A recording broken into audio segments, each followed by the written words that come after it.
যে আমাদের মাতৃপ্রতিম নেত্রী, যাকে আমরা গণতন্ত্রের মা বলি, সেই মা আর আমাদের মাঝে নেই। উনি গত 30 ডিসেম্বর দীর্ঘদিন অসুস্থ থাকার পরে আমাদের ছেড়ে চলে গেছেন। যখন উনি অসুস্থ ছিলেন তখনও আমরা, অর্থাৎ এখানে যারা আছি, প্রত্যেকেই তার জন্য দোয়া করেছি তিনি যেন সুস্থ হয়ে যান। আজকে আবার দোয়া করছি আল্লাহ তাআলা যেন তাকে জান্নাতবাসী করে। ওনার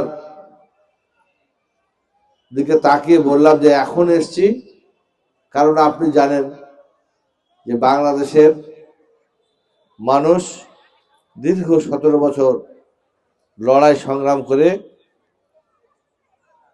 একটা জগদল পাথর বুকের উপরে চেপেছিল, সেটা অপসারণ করেছে এবং এই খবরটা আপনার কাছে আছে, সেই জন্য আপনার সামনে এসেছি।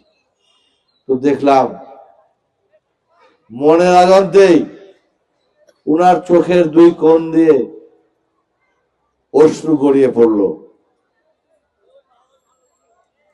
কিন্তু উনি কোনো কটু কথা বললেন না। শুধু বললেন, সবাইকে বলে দেওয়া হয়েছে কোনো প্রতিহিংসা নয়, কোনো প্রতিশোধ নয়, দেশবাসীকে ঐক্যবদ্ধ রেখে সব ধর্ম বর্ণের মানুষকে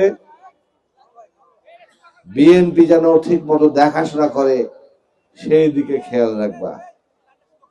দেশবাসীর সমস্যা ছিল তার সমস্যা, নিজের সমস্যা তার সমস্যা ছিল না। এইটাই হচ্ছে আমাদের দেশনেত্রী বেগম খালেদা জিয়া আর অন্যান্যদের মধ্যে পার্থক্য। উনি একজন দেশপ্রেমিক মানুষ ছিলেন, দেশের জন্য, দেশের মানুষের জন্য অনেক কিছু করে যাওয়ার চেষ্টা করেছিলেন। এই মহিলা স্বামী হারা, সন্তান হারা, তার স্বামী সন্তানের স্মৃতি বিজড়িত বসত ভিটা থেকে পর্যন্ত তাকে উচ্ছেদ করা হয়েছে। বিনা দোষে তাকে কারাগারে থাকতে হয়েছে 6 বছর। যে পরিত্যক্ত ঘোষণা করা হয়েছিল ওই বকশীবাজারের কারাগার, যেখানে কোন আসামি কয়েদি থাকে না, পরিত্যক্ত জেলে বেগম খালেদা জিয়াকে একাই নির্জন দিন যাপন করতে হয়েছে।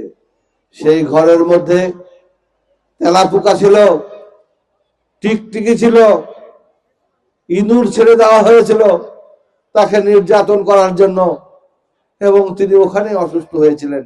অসুস্থ হয়ে পিজিতে এসেছিলেন, পরবর্তীতে প্যারালো মুক্তি দিয়ে তাকে বাড়িতে রাখলেও সেখানে আটক অবস্থা রাখা ছিল, তাকে দেশের বাইরে চিকিৎসা করতে দেওয়া হয় নাই। কিন্তু দেখেন, আল্লাহ তাআলা যাকে সম্মান দিবে তাকে কেউ রোধ করে রাখতে পারে? এই দেশের মানুষ বেগম খালেদা জিয়াকে সম্মান দিয়েছে, তার শেষ যাত্রা হয়েছে ওই জাতীয় পতাকার কাফিনে মুড়ে। বিশ্বের 26টি দেশের মানুষ তার ওই জানাজায় অংশগ্রহণ করেছে, তাকে বাংলাদেশের সবচেয়ে গুরুত্বপূর্ণ ব্যক্তি ঘোষণা করে তাকে সম্মান দিয়েছে। আজকে আমরা সেই জন্য গর্বিত নেত্রীর কর্মী।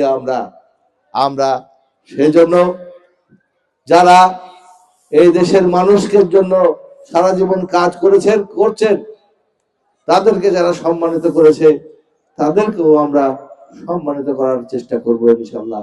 এই শিক্ষায় আমরা নিব।